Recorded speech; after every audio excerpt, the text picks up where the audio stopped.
Vamos a dedicar el programa de hoy a hablar de un novelista muy importante dentro de la trayectoria de la novela en España en la segunda mitad del siglo XX, fundamentalmente, y de una de sus obras más significativas, La Colmena, que ha sido editada recientemente por Alfaguara dentro de la colección que, patrocinada por la Real Academia Española y por la Asociación de Academias de la Lengua Española, se acaba de publicar. Y para ello tenemos a un personaje que yo me atrevería a calificarlo triádico, si es que existe esa palabra, porque tiene tantas funciones, y es la figura de Juan Cruz como escritor, como periodista y también como editor.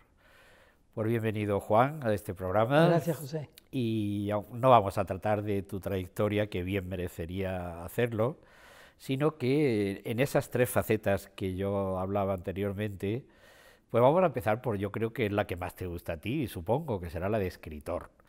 Escritor que empezaste, ¿verdad?, con el terreno poético, ¿no? Y que luego ya te ha reconducido fundamentalmente al terreno novelístico. Y dentro del terreno novelístico a mí hay una cosa que me interesa muchísimo, que son todos esos relatos de memorialísticos, podríamos llamarlos, ¿no? Entonces, la primera pregunta que yo quisiera hacerte es, como escritor, ¿cómo ves el papel de la literatura en la sociedad actual? Disminuyendo. Yo creo que tenemos una enorme crisis de lenguaje. Creyendo que hablamos de todo, hemos empezado a decir poco de todo.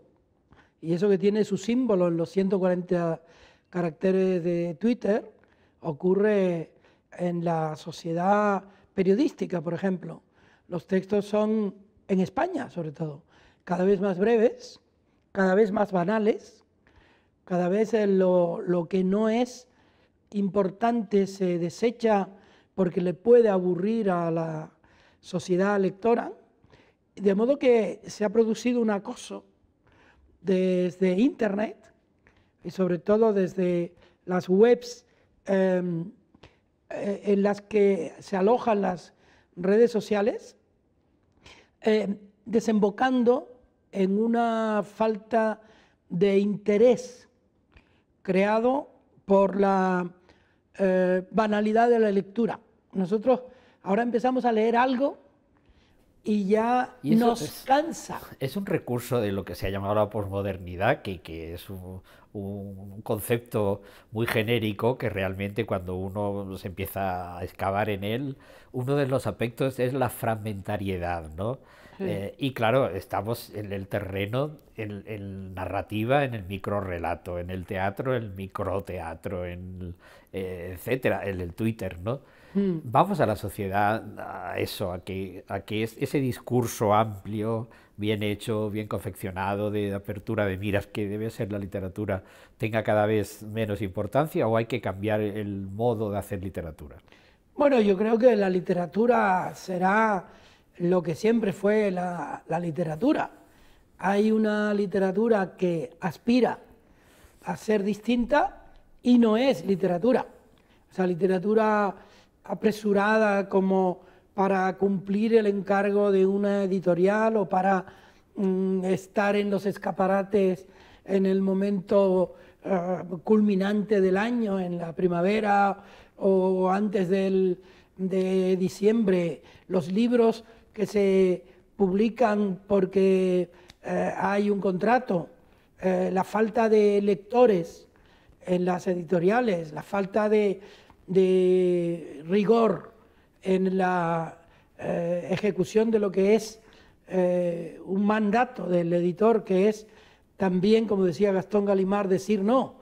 Entonces yo creo que sí, que estamos viviendo una crisis de lectores porque estamos viviendo una crisis de escritores. Y la segunda faceta a la que me refería, dentro de tu labor tan rica y tan variada como periodista, el papel, y no vamos a hablar del periodismo en general, sino el poder o las relaciones entre la literatura y el periodismo. ¿Cómo lo ves? Hombre, yo pienso que en España hemos tenido durante mucho tiempo, y seguimos teniendo, una enorme presencia de escritores en los medios.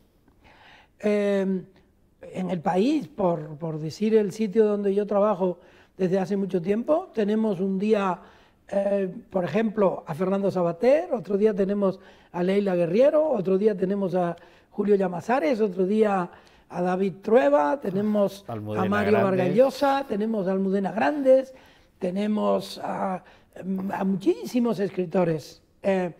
Babelia, que ahora cumple, por cierto, 25 años, tenemos a Antonio Muñoz Molina, tenemos a Elvira Lindo, en fin, tenemos tanta gente escribiendo y escribiendo literatura en los medios.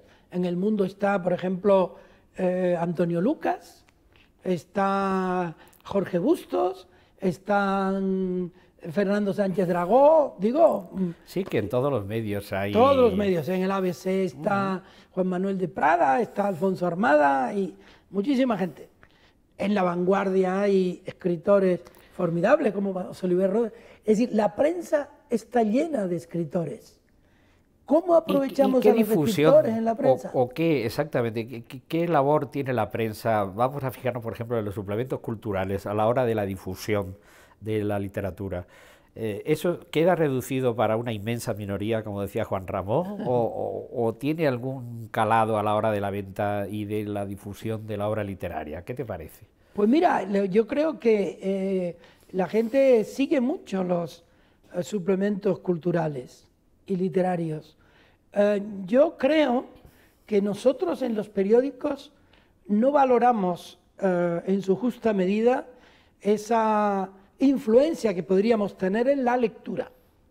Nosotros debemos escribir en los periódicos a favor de la lectura, no en contra de la lectura. Veo una propensión dañina, tanto en las redes sociales como en los periódicos, a primar aquello que sea áspero y ríspido. Yo considero que los periodistas debemos valorar lo interesante o lo bueno. Lo bueno. Porque hay poco espacio, hay muchos libros y no es imprescindible decirle a la gente lo que no tiene que leer. Es mejor decirle lo que tiene que leer. Pero los periodistas somos muy engreídos y los críticos también. Y los suplementos literarios a veces echan a la gente de las librerías y hay que llevarlos a las librerías y a las bibliotecas. Ahora que estamos aquí en una gran biblioteca, reivindico las bibliotecas. Es curioso, el otro día, perdona, Sí. me llevaron a la biblioteca de Pinto, la biblioteca pública de Pinto, cerca de Madrid, Sí. para hablar de libros. Terminamos hablando solo de política. Y yo creo que este es otro problema que la situación de España y quizá la situación del mundo nos ha convocado a este dilema. ¿Por qué no hablamos de literatura? ¿Por qué la literatura ha terminado siendo un elemento que ya no tiene el prestigio social que tuvo cuando tú y yo éramos más jóvenes? Cuando llevabas un libro de Sartre, claro, y era importante, o de Albert Camus, o de Vasco Pratolini, o de Miguel Ángel Asturias. Ahora llevas una tablet. Tú mismo llevas una tablet. Como por ejemplo. Aquí exactamente. Bueno, tienes un libro en las manos, eso me alegra mucho. Y de eso es lo que vamos a hablar ahora, si te parece, en esa tercera faceta de editor. La colmena de Camilo José Cela, pues decía ya que se había publicado conmemorando el primer centenario de la muerte del nacimiento de su autor, Camilo José Cela. Por otra parte, también fundador de Alfaguara, ¿no?, de la editorial. En 1964. Vamos a hablar un poco primero de qué papel y qué significación tiene la figura de Camilo José Cela dentro de la producción literaria española de estos últimos años. Yo creo que Camilo José Cela es, junto con Delibes y Torrente Ballester, y puede haber otros, y Ferlosio, por ejemplo, uno de los grandes escritores de la lengua española. Y Juan Benet. De la lengua española. Y Juan Benet. Juan Benet, sin duda ninguna. Digo, en el ámbito de la narrativa, ¿no? Juan Benet era un gran novelista de una prosa extraordinaria que parecía hecha con un cartabón, y era además, luego en sus artículos de prensa, un hombre de una ironía extraordinaria y finísima. Y volviendo a Cela. Cela. Para mí Cela es el constructor, después de Baroja, de caracteres más importante de la literatura del cual española. de Baroja es muy buen seguidor, dentro Sí, de, sí. claro, el seguidor que después renueva, pero toda esa multiplicidad de personajes que hay en toda la novelística de Cela, sobre todo, pues ese análisis, ¿verdad?, que sin ser tan profundo como el de Unamuno, pero sin embargo sí que te va dando una visión muy panorámica de una serie de clases sociales o de situaciones como vamos a ver en La Colmena. Es un gran observador y es un hombre que hizo de la escritura una obsesión. La escritura no es solo lo que estás escribiendo, sino lo que haces antes de escribir. La pluma, el cuaderno, el dedo, la mancha de la tinta. Yo vi escribir a Cela. Cuando yo era muy jovencito, fue a Tenerife y yo quedé encargado por amigos suyos de que lo cuidara hasta que se durmiera.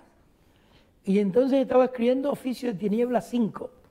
En la Biblioteca Nacional, donde está la exposición de Cela, está ese cuaderno en el que él escribía. Además guardaba todo, ¿no? Lo guardaba todo. Guardaba hasta los tickets del metro, si alguna vez los usó.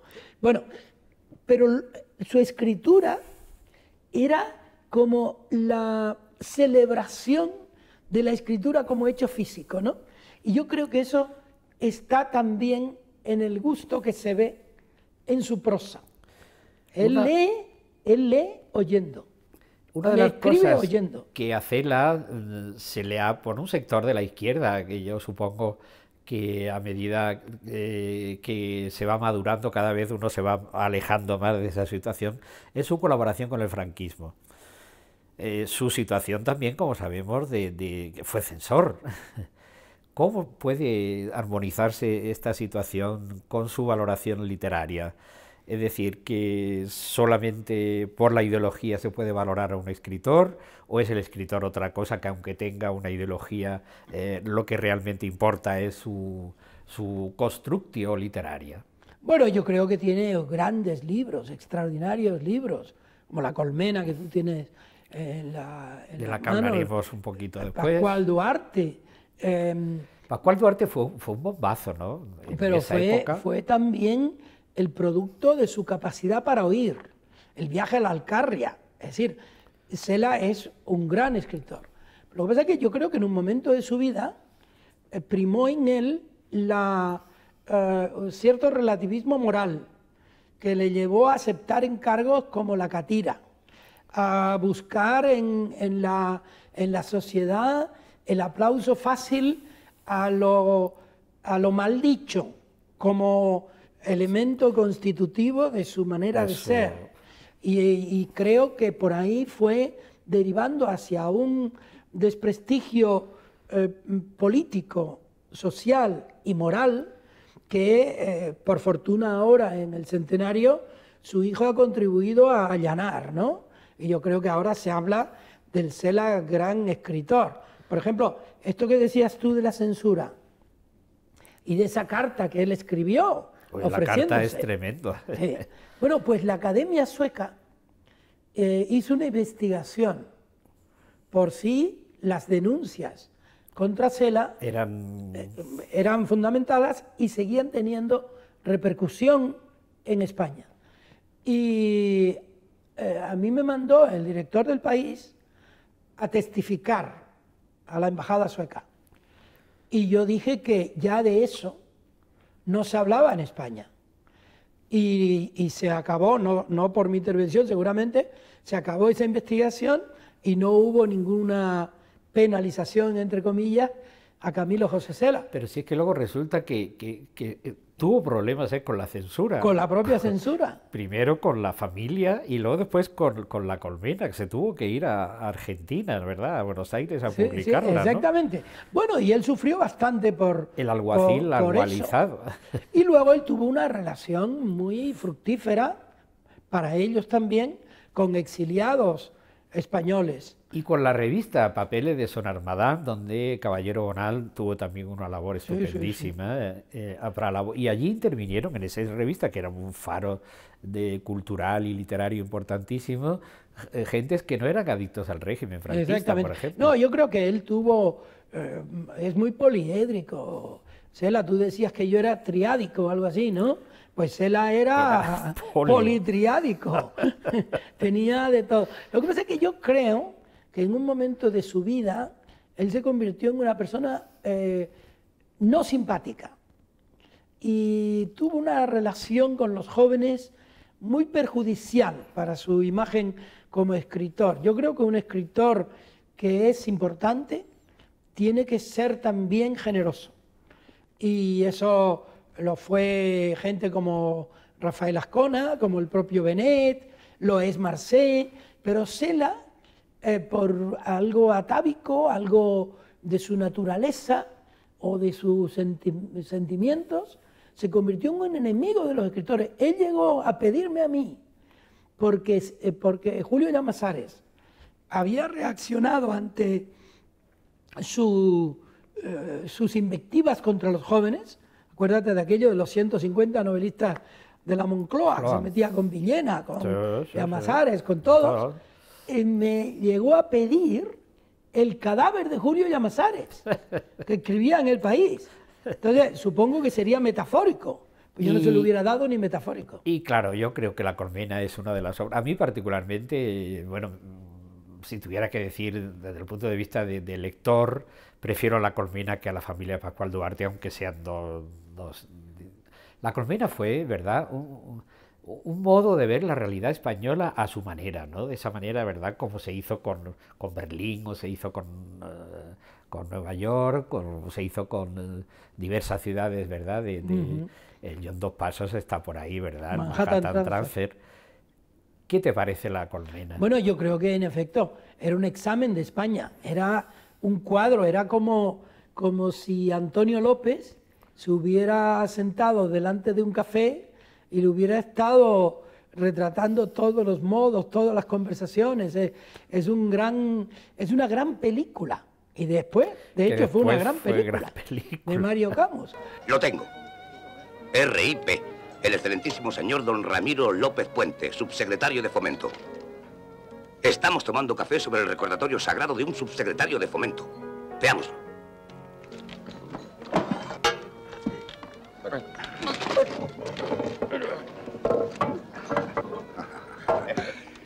Lo descubrí. ¡Lo descubrí! Señores, estamos sentados en un cementerio. Tomamos el café sobre mármoles sacramentados. ¡Vuelvan del revés sus veladores! ¡Compruébenlo! Y yo creo que Cela era, en ese sentido, igual que en El viaje a la Alcarria y en otros libros, era un narrador como un periodista.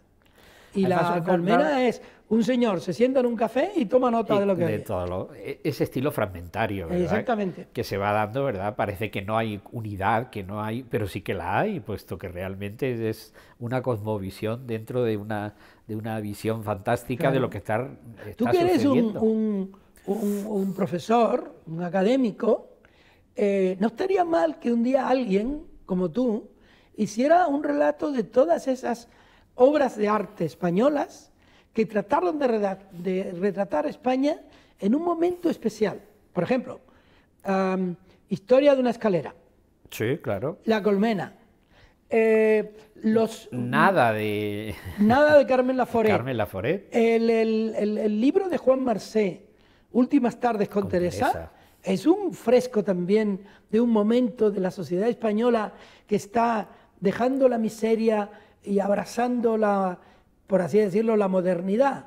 No, en La Colmena es como una foto fija de un momento. Pero fíjate, de España. La experiencia que tenemos, al menos la experiencia que yo tengo con mis alumnos, no les atrae ya este tipo de visión.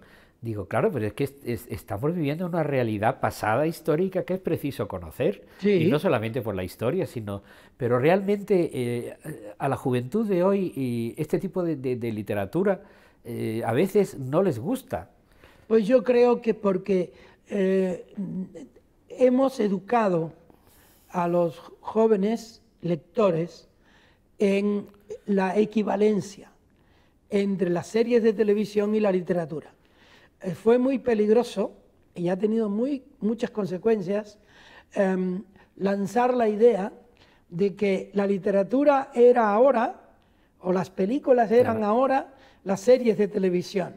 Se han roto los géneros. Creíamos que eso era el gran hallazgo de nuestro tiempo. Pues la ruptura de los géneros ha desprendido a la gente del género mayor, que es Y luego la darle ficción literaria. el premio Nobel, que es muy curioso, que han sido los dos primeros fueron de teatro, Chegaray y Benavente. Los dos segundos de poesía, Juan Ramón, excelente, Celso, y Alexandre. Y el primer novelista, digo, de español, porque luego también hubo Miguel Ángel Asturias, ¿no? Gabriel García Márquez ahora, bueno, y ¿no? Octavio Paz. Octavio, exactamente.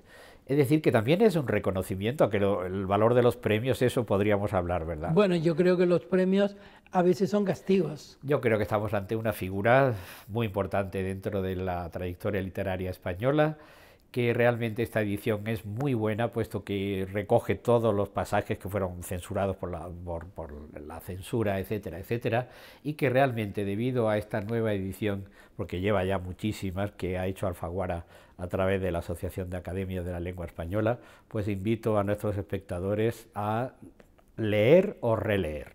Muchas gracias, Juan. Gracias a ti.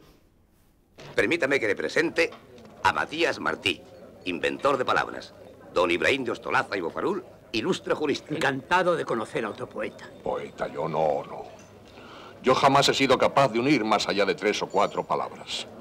Yo soy un inventor de palabras, un creador del lenguaje, con lo cual contribuyo a enriquecer el léxico patrio. Matías es un suministrador de materia prima del lenguaje. Lo que Isaac Peral hizo con el submarino, Matías Martí lo hace con las palabras. Lleva inventadas más de 1000. Por favor, Matías, dele usted la última, don Ibrahim. Bizcotur. ¿Cómo dice? Bizcotur. Dícese del que sobre ser bisojo y mal encarado mira con aviesa intención. Puede también usarse como sustantivo. Se la regalo. No sé qué decirle. Muchas gracias.